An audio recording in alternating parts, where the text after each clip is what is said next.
Και μία γενιά. Όχι, δύο γιαγιάδες. Δύο γιαγιάδες. Αποστόλη. Παιδιά, εγώ μετά από μια πολυτάραχη ζωή σαν μαθητής.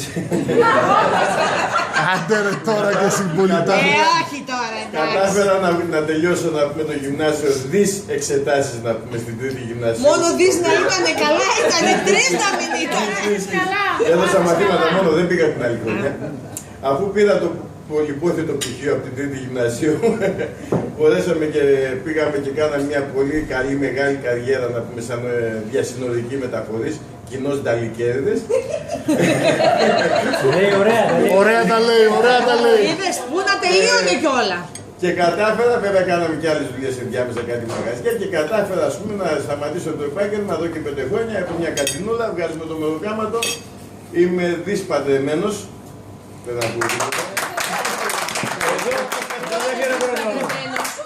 Έχω δύο παιδιά από τον πρώτο μου γάμο, ο ένας απολύθηκε τώρα, η κόρη μου σπουδάζει και είναι και δουλεύει.